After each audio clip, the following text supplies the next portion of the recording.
আজকে শান্তি আছে কেন নাই? না এই জন্য যে কোরআন দিয়ে, যে ইসলাম দিয়ে, যে রাসূল সাল্লাল্লাহু আলাইহি ওয়াসাল্লামের আনিত বিধান দিয়ে মাদ্রাসা এবং মসজিদে শান্তি আছে, ওই বিধান দিয়ে যদি আমরা আমাদের মেম্বার কার্যালয়, ইউনিয়ন কার্যালয়, সংসদ সদস্যের কার্যালয়, সংসদ ভবন, বঙ্গভবন, আমরা আমাদের পৌরসভার কার্যালয়, মেয়রের কার্যালয় কোরআন এবং সুন্নাহর ভিত্তিতে যদি চালানো যেত, তাহলে মাদ্রাসা এবং মসজিদের মতো ওখানেও শান্তি পাওয়া যেত। আমি আমার ছাত্রছাত্রী ভাই বোনদের, সুধী মণ্ডলী, অভিভাবক বৃন্দ যারা আছেন, তাদের শেষ কথা বলতে চাই, এই প্রতিষ্ঠানের খেদমত করা, এখানে সহযোগিতা করাটা, এটার প্রতি আমাদের কারো কোনো দয়া না, এটা কোনো অনুগ্রহ না, বরং এটা আমাদের প্রত্যেকের দায়িত্ব। আমার ঘরটা যদি সুন্দর হয়, আমার থাকার ঘরটা যদি সুন্দর হয়, আমি বিশ্বাস করি আমার থাকার ঘরটার চেয়ে আল্লাহর দ্বীন শিখার এই ঘরটা তার চেয়ে সুন্দর করতে না পারলে, আমি শুধু না, প্রিন্সিপাল শুধু না, সভাপতি শুধু না, ভালো করে কান খুলে শুনে রাখেন, আমরা প্রতিবেশী হিসাবে আমাদের প্রত্যেককে আল্লাহর কাছে জবাবদিহি, আসামির কাঠগড়ায় দাঁড়াতে হবে। বিগত বছরগুলোতে কে কি দায়িত্ব পালন করেছেন আমি তা জানতে চাই না, আমি তা বুঝতেও চাই না। আমি চাই যদি আমাদের সামর্থ্যটুকু, সামান্যটুকু থাকে, আমরা সবাই মিলে চেষ্টা করলে আমার থাকার ঘরটার চেয়ে আল্লাহর দ্বীন কায়েমের জন্য, আল্লাহর দ্বীন শেখার জন্য, হাদিস শেখার জন্য মাদ্রাসাটা কি তার চেয়ে একটু ভালো হওয়া দরকার আছে না নাই? এটার জন্য প্রথমত আমরা সবাইকে দোয়া করবো আল্লাহর কাছে, আল্লাহ যেন দয়া করে তার দ্বীন শিখার এই মাদ্রাসাটাকে আমাদের থাকার ঘরের চেয়ে আরো ভালো করে দেন। সবাই বলেন আমিন। আমি আসতে গিয়ে রাস্তাটা দেখতেছিলাম যে মাদ্রাসায় আমাদের কলিজার টুকরো সন্তানরা আসবে, অভিভাবকরা আসবে, শিক্ষক মন্ডলী আসবেন, বিভিন্ন সুধী মন্ডলী আসবেন, সেই রাস্তাটা আমাদের অন্য সব রাস্তার তুলনায় বলা যায় খুবই দুরবস্থার মধ্যে আছে। আমি সর্বপ্রথম আপনাদের কাছে দোয়া চাই, আপনাদের একজন ছাত্রতুল্য সন্তান হিসাবে, কারো ভাই হিসাবে, কারো বন্ধু হিসাবে, আপনাদের একজন প্রতিবেশী হিসাবে, ক্ষুদ্র প্রতিবেশী হিসাবে, আপনাদের দোয়ায় সামিল রাখার অংশ হিসাবে এই রাস্তাটাকে যতটুকু কম সময়ের মধ্যে সম্ভব আমরা সরকারের সাথে সম্পৃক্ত যারা এটার দায়িত্বে আছেন তাদের সাথে সমন্বয় করে যত দ্রুত সময়ের মধ্যে সম্ভব আমরা রাস্তাটা সংস্কার করার চেষ্টা করব ইনশাআল্লাহ। আমরা যত চেষ্টাই করি, চূড়ান্ত অনুমোদনের মালিক কে?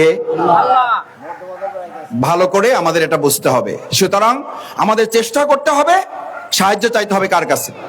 সূরা নজমের দুটো আয়াত বলে, ছাত্রীরা ভালো করে শোনো, মানুষ চাইলেই সব পারে না, আবার আল্লাহ তাআলা অনুমোদনের জন্য মানুষের চেষ্টা ছাড়াও কিছু হবে না। আমলিল ইনসানে মা তামান্না, মানুষ কি মনে করে সে চাইলেই তা হয়ে যাবে? হবে না।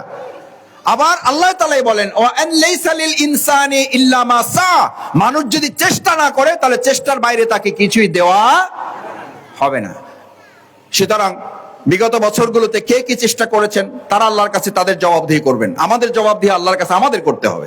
সেই জবাবদিহি সামনে রেখে এই মাদ্রাসাটার এখন যে অবস্থা আমি দেখে সত্যি আমাকে বিভিন্ন সময় এখানকার যারা শিক্ষকবৃন্দ আছেন, আমার শ্রদ্ধেয় সুধী মণ্ডলী যারা আছেন, অভিভাবক যারা আছেন, এখানে ছাত্ররাও কেউ কেউ আমাকে কখনো কখনো বলেছে, আমি যেহেতু এখানকার আত্মীয়, মানে আমার খুবই নিকট আত্মীয় ওনারা, আমার ফুপু, আমার সেই ফুপুর বিভিন্ন সময় বাড়িতে যতটুকু দেখা হতো, কথা হতো, প্রতিবারই আমাকে বলতেন যে মাসুদ তুমি ছোট মানুষ, কিন্তু আল্লাহ তো তোমাকে এমন একটা জায়গায় রেখেছে, তুমি একটু চাইলে খোঁজ খবর রাখতে পারো। আমি বলতাম যে বুয়া আমি খবর রাখবো ইনশাল্লাহ। আল্লাহ যেন আমাদের সামর্থ্য দেয় যে এই মাদ্রাসাটা এমন অবস্থা, এখান থেকে আমার ঘরটা যে বাবা আছে তার চেয়ে যেন একটা ভালো ঘর এখানে আমরা তৈরি করতে পারি, আল্লাহ যেন আমাদেরকে তৌফিক দেয় ইনশাল্লাহ। আমি আপনাদের সকলের সহযোগিতা নিয়ে বর্তমান সরকার, তত্ত্বাবধায়ক বা অন্তর্বর্তীকালীন সরকারের যারা এখন আছেন, আমি আশা করব যে তারা যেহেতু সমাজের কল্যাণে, জাতির কল্যাণে, দেশের কল্যাণে, ইসলামের কল্যাণে তারা কাজ করার সিদ্ধান্ত নিয়ে এগিয়ে যাচ্ছেন, আমি বিশ্বাস করি আমাদের এই মাদ্রাসাটাও এগিয়ে যাবে ইনশাআল্লাহ। আমরা ভবনের জন্য ইনশাআল্লাহ কাজ শুরু করব। আশা করি যে আমরা আমাদের যে এই যে আপনারা দেখতেই পাচ্ছেন যে মাদ্রাসাটা আসলে খুবই নাজুক অবস্থায় আছে, যে কোনো সময় একটা মানে সামনে আবহাওয়া খারাপ, এই যে এখন শীতকাল শেষ হয়ে বর্ষাকাল চলে আসতেছে, আমার মনে হয় না বর্ষাকালে এখানে কোনো ক্লাস করা সম্ভব হবে। এবং কোন রকম আমাদের বিশেষ করে দক্ষিণাঞ্চল নদীর সাথে ঘেরা, যে কোনো সময় ছোটখাটো বন্যা হয়, সাইক্লোন হয়, টর্নেডো হয়, বিভিন্ন দুর্যোগপূর্ণ আবহাওয়ায় আমরা শিকার হয়ে থাকি। আল্লাহর কাছে আমরা সাহায্য চাই, আল্লাহ আমাদের কাজটুকু শুরু হওয়ার আগ পর্যন্ত আপনি আপনার দয়া, নিরাপত্তা, অনুগ্রহে চাদর দিয়ে এই প্রতিষ্ঠানটাকে আপনি হেফাজত করেন। কোনো দুর্যোগপূর্ণ আবহাওয়ায় যেন এটা ক্ষতিগ্রস্ত না হয়, আমাদের বাচ্চারা যেন ক্ষতির মুখে না পড়ে, শিক্ষা যেন ক্ষতির মুখে না পড়ে, কোরআন হাদিসের শেখার এই জায়গাটা যেন বরকত থেকে আল্লাহ বিচ্ছিন্ন না হয়ে যায়, সেজন্য আল্লাহ তাআলা যেন কবুল করেন। সকল বলেন আমিন। আমরা চেষ্টা করব যত দ্রুত পারা যায় বর্তমান সরকারের যে কাঠামো আছে, তারা বিভিন্ন প্রতিষ্ঠানগুলো সংস্কারের উদ্যোগ নিয়েছেন, বিশেষ করে দ্বীনি শিক্ষা প্রতিষ্ঠানগুলোতে তারা হাত দিয়েছেন। সেই জন্য এই অন্তর্বর্তীকালীন সরকারকে আমরা আমাদের এই আজকের প্রোগ্রাম থেকে তাদেরকে ধন্যবাদ, কৃতজ্ঞতা জানাই যে এই চলমান প্রক্রিয়াটা যেন আরো গতিশীল করে আমাদের সমগ্র বাংলাদেশের সাথে আমাদের মাদ্রাসাটাকে যেন আমরা সম্পৃক্ত করে ভবনটাকে এগিয়ে নিতে পারি, সেই প্রত্যাশা ব্যক্ত করে তৃতীয় সবশেষ, আজকে এখানে যারা আমাদের দাখিল পরীক্ষার্থী এবং যারা এই আমাদের সাংস্কৃতিক প্রতিযোগিতায় অংশগ্রহণ করে বিভিন্ন কৃতিত্বের স্বাক্ষর তোমরা রেখেছো। সাংস্কৃতিক অনুষ্ঠান মানে হচ্ছে তুমি যখন সাংস্কৃতিক অনুষ্ঠান করবা তখন তোমার মধ্যে একটা প্রাণ চাঞ্চল্যতা থাকবে, তোমার প্রতিভার বিকাশ ঘটবে। আল্লাহ তাআলা সবাইকে প্রতিভা দিয়ে পাঠান, কিন্তু সেটার বিকাশ করার জন্য আমাকে প্রচেষ্টা চালাতে হবে। এই সাংস্কৃতিক প্রতিযোগিতা মানে হলো তোমাকে কম্পিটিশন করা, ভালো কাজে অগ্রসর হওয়া। আমাদের সমাজে এখন এই ভালো কাজে যদি উৎসাহিত করে তোমাকে যদি প্রতিযোগিতায় না নেওয়া যায়, এই ভালো কাজে প্রতিযোগিতা না করলে সে নেশায় প্রতিযোগিতা করবে। ভালো কাজে প্রতিযোগিতায় যদি তাকে সামিল করা না যায় তাহলে চাঁদাবাজি প্রতিযোগিতা করবে। ভালো কাজে যদি তাকে প্রতিযোগিতায় সামিল করা না যায় তাহলে সে অন্যায় কাজে প্রতিযোগিতা করবে। অথচ আল্লাহর নির্দেশ ফাস্তাবিকুল খায়রাত, তোমরা ভালো কাজে কি করো? প্রতিযোগিতা করো। আলহামদুলিল্লাহ তোমরা আজকে এখানে প্রতিযোগিতা অংশগ্রহণ করে যারা প্রথম হয়েছে, দ্বিতীয় হয়েছে, তৃতীয় হয়েছে, কিছুই হতে পারো নাই, অংশগ্রহণ করেছে সাথে সাথে বাদ হয়ে গেছে, মন খারাপ করার কিছু নাই। আমি আমার মদনপুরে স্কুলের প্রোগ্রামে বলেছিলাম, মোরগ যুদ্ধ হয় না, মোরগ যুদ্ধে আমি অংশগ্রহণ করেছি, করতে চাই নাই, জোর করে আমাকে অংশগ্রহণ করাইছে। মানে ওই যে রেখা টানা আছে, যে ওই রেখা টানার মধ্যে আমি দাঁড়াবার সাথে সাথে আমি পড়ে গেছি। স্বাভাবিক ছোট মানুষ এখানে, মানে এই যে মাঝখানের যে কাতার, মানে এই বয়স হবে, ক্লাস 4-এ কতটুকু বয়স হবে, দাঁড়াইছি, পড়ে গেছি, মানে কান্না শুরু করে দিছি, ওখান থেকে বেরো হচ্ছি না, কান্না শুরু করে দিছি। তো কান্না শুরু করার সময় মরহুম শামসুল ইসলাম ভুইয়া মাস্টার, উনি আমাকে ধরলেন, ধরে আদর করে ওখান থেকে নিয়ে আসলেন, নিয়ে এসে আমাকে একদম বুকের সাথে জড়াই ধরলেন। যেহেতু আমার বাবা একজন শিক্ষক, আপনারা জানেন, প্রফেসর মরহুম অধ্যাপক সিরাজউদ্দিন খান, তো বললেন যে তুমি সিরাজ খার ছেলে, তুমি কানবা কেন? তোমার তো কান্নার কথা না, আজকে পারো না, আরেকদিন পারবা। এবং উনি সেদিন আমার কানের কাছে একটা কথা, কি ক্লাস 4-এর কথা আমার এতটুকু মনে আছে, বলছিলেন আজকে পারো নাই, নিশ্চয়ই যেহেতু অংশগ্রহণ করছো, কোনো না কোনো দিন তুমি বড় হবা এবং বিজয়ী হবা। আলহামদুলিল্লাহ আমার স্যারের কথা আজকে মনে পড়ে যে একদিন আমার ব্যর্থতা তোমাকে একদিন বিজয়ের দিকে নিয়ে যাবে। সুতরাং যারা বিজয়ী হয়েছে তাদেরকে ধন্যবাদ, যারা বিজয়ী হতে পারো নাই, অংশগ্রহণ করেছো, সাহস জোগানোর চেষ্টা করেছো, আল্লাহ তাআলা তোমাদেরকে জীবনের কোনো এক প্রান্তে যেন বিজয় হিসাবে গোটা দেশের জন্য আল্লাহ তাআলা কবুল করেন। প্রাণপ্রিয় ছাত্রছাত্রী এবং সুধী মণ্ডলী, দাখিল পরীক্ষার্থী যারা, তাদের জন্য আমরা প্রাণ ভরে দোয়া করি, কারণ সার্টিফিকেটের পরীক্ষা এটাই হচ্ছে তাদের জীবনের কি পরীক্ষা? প্রথম পরীক্ষা। ক্লাস 8 অথবা 5 এগুলো তো এক ধরনের, কিন্তু এটা হলো সরকারিভাবে প্রথম ধাপ তার জীবনের। আমরা তাদের জন্য দোয়া করি আল্লাহ তাআলা তাদেরকে যেন এই প্রথম ধাপের পরীক্ষায় অংশগ্রহণ করে উত্তীর্ণ হওয়ার জন্য তারা এভাবে শিক্ষা গ্রহণ করে। আসলে ইমানদার হিসাবে আমাদের গোটা জীবনটা হচ্ছে কি? একটা পরীক্ষা। আলিফ লাম মিম আহসিবান নাস আইয়ুতরাকু আইয়াকুলু আমান্না ওয়া হুম লা ইফতানুন। মানুষ কি মনে করে যে সে তাকে পরীক্ষা করা ছাড়াই ছেড়ে দেওয়া হবে?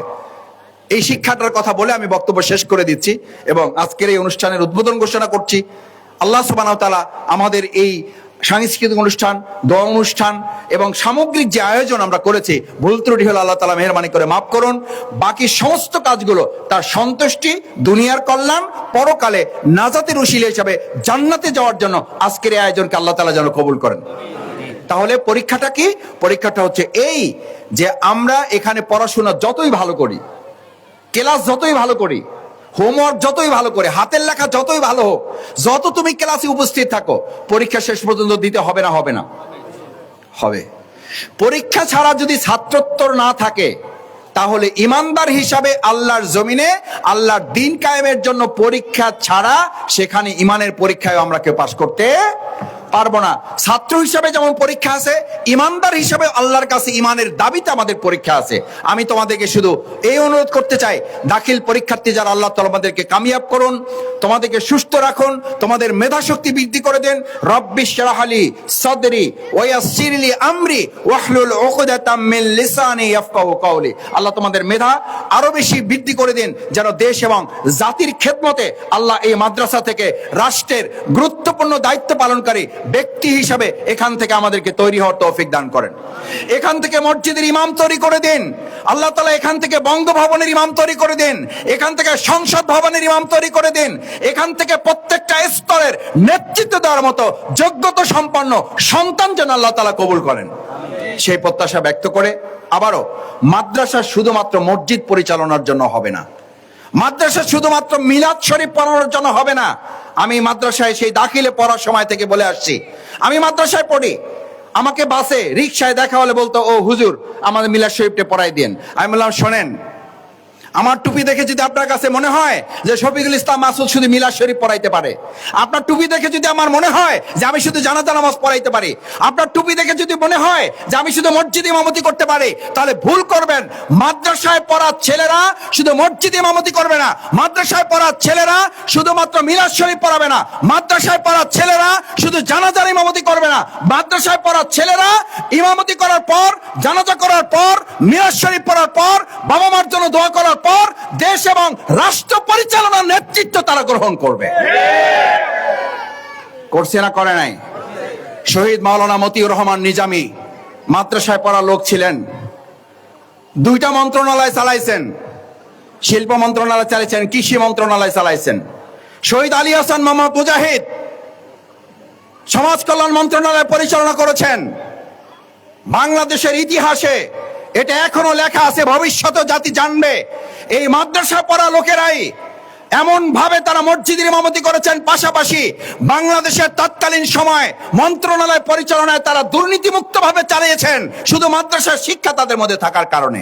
আজ আমার প্রিয় বাংলাদেশকে যদি দুর্নীতিমুক্ত করতে চাই, চাঁদাবাজ মুক্ত করতে চাই, দখলদার মুক্ত করতে চাই, তাহলে কি আমরা পারবো যে ইসলামী শিক্ষায় নেতৃত্বওয়ালা লোকদেরকে বাংলাদেশের গুরুত্বপূর্ণ জায়গায় আমরা তাদেরকে প্রেরণ করব ইনশাআল্লাহ। আল্লাহ তাআলা যেন ইসলামের আলোকে প্রশিক্ষিত এই সমস্ত নেতৃত্বকে মসজিদের ইমামের পাশাপাশি, জানাজার ইমামতি করার পাশাপাশি, মিলাদে অংশগ্রহণ করার পাশাপাশি দেশ এবং সমাজ পরিচালনায় যাতে আমাদের এই কলিজার টুকরা সন্তান যারা কোরআন এবং হাদিসের আলোকে শিক্ষিত হচ্ছে তাদেরকে যেন আল্লাহ তাআলা কবুল করেন, সেই প্রত্যাশা ব্যক্ত করে আজকের এই সাংস্কৃতিক অনুষ্ঠান, পুরস্কার বিতরণে এবং দাখিল পরীক্ষায় অংশগ্রহণকারী আমার প্রিয় ছাত্রছাত্রীদের জন্য দোয়া করে এই প্রোগ্রামের শুভ উদ্বোধন ঘোষণা করছি। আল্লাহ তাআলা আমাদেরকে, আমাদের শ্রদ্ধেয় শিক্ষক বৃন্দকে, সুধী মণ্ডলীকে, অভিভাবক বৃন্দকে, মাদ্রাসার কমিটির সদস্য বৃন্দকে, আমার কলিজার টুকরা ছাত্রছাত্রীদেরকে এবং আমরা যারা এখানে এসেছি আমাদেরকে আল্লাহ তাআলা কবুল করুন, সেই প্রত্যাশা ব্যক্ত করে সবাইকে ধন্যবাদ জানিয়ে আমার কথা শেষ করছি। সুবহানাকাল্লাহুম্মা বিহামদিকা আশহাদু আল্লা ইলাহা ইল্লা আনতা আস্তাগফিরুকা ওয়া আতুবু ইলাইক। আসসালামু আলাইকুম ওয়া রাহমাতুল্লাহি ওয়া বারাকাতুহু। আলহামদুলিল্লাহ, অসংখ্য মোবারকবাদ আজকের অনুষ্ঠানের প্রধান অতিথিকে। আপনার গঠনমূলক বক্তব্য আমাদেরকে আরো অনুপ্রাণিত করবে, সামনের দিকে এগিয়ে যাওয়ার ক্ষেত্রে দিক নির্দেশনা হিসেবে কাজ করবে ইনশাআল্লাহ। সম্মানিত উপস্থিতি,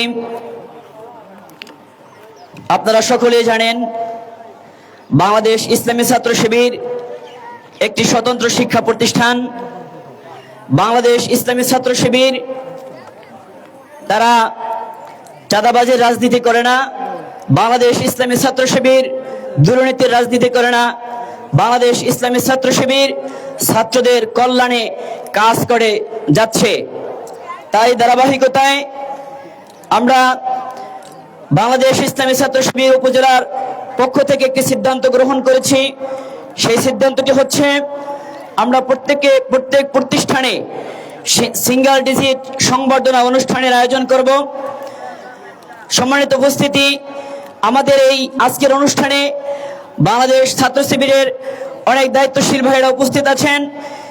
এখানে আজকে উপস্থিত আছেন বাংলাদেশ ছাত্র শিবিরের বাউফল উপজেলার সম্মানিত সেক্রেটারি শহীদ শরীফুজ্জামান নোমানী, বাউফল পশ্চিম জোনের সম্মানিত সভাপতি, তারা উপস্থিত রয়েছেন। আমরা আজকে সিঙ্গেল ডিজিট সংবর্ধনা অনুষ্ঠান এখনই শুরু করব। আমরা চাচ্ছি আজকে এই সিঙ্গেল ডিজিট সংবর্ধনা অনুষ্ঠানটি, আজকে যে ক্রেস্ট প্রদান করা হবে, আমরা সকলে চাচ্ছি এই ক্রেস্টটি ডক্টর শফিকুল ইসলাম মাসুদ ভাইয়ের হাত থেকে ছাত্রছাত্রীরা গ্রহণ করবে ইনশাআল্লাহ। এ পর্যায়ে সিঙ্গেল ডিজিট সংবর্ধনা অনুষ্ঠানের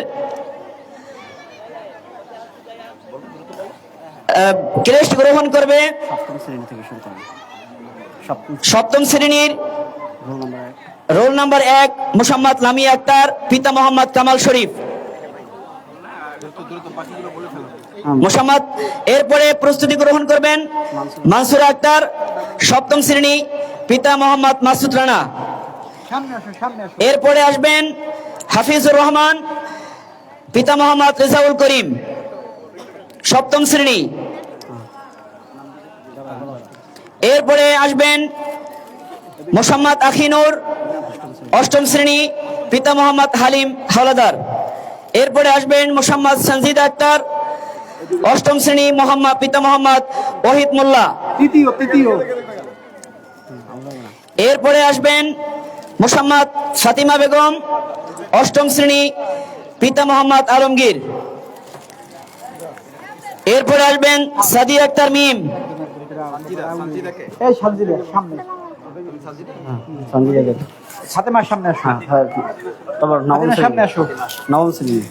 এরপরে আসবেন সাদিয়া আক্তার মিম, নবম শ্রেণী, পিতা মোহাম্মদ নয়ন ফকির।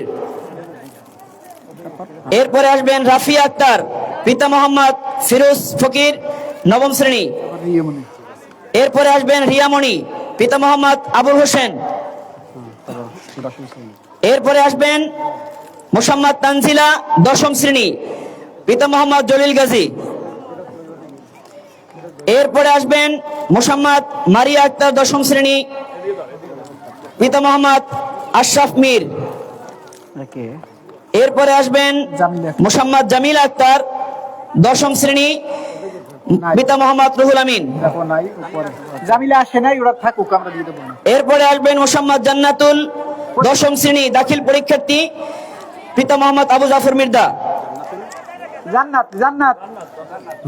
এরপরে আসবেন মোহাম্মদ আশরাফুল ইসলাম, দাখিল পরীক্ষার্থী, পিতা মোহাম্মদ জালাল গাজী। এরপরে আসবেন মোসাম্মদ শ্রাবণী, দাখিল পরীক্ষার্থী, পিতা মোহাম্মদ রিপন আকন।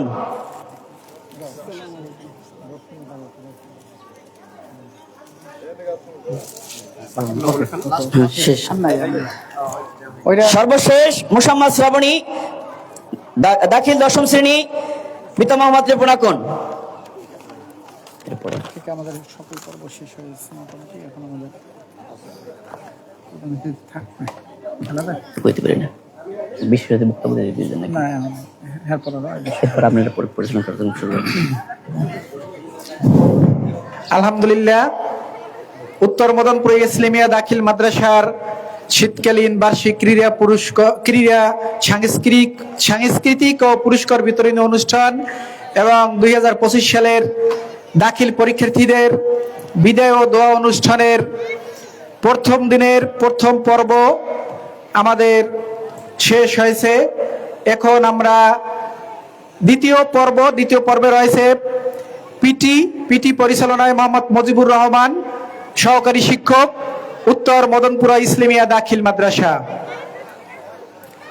এরপরে আমরা ধাপে ধাপে আমাদের সাংস্কৃতিক এবং ক্রীড়া অনুষ্ঠানের দিকে এগিয়ে যাব।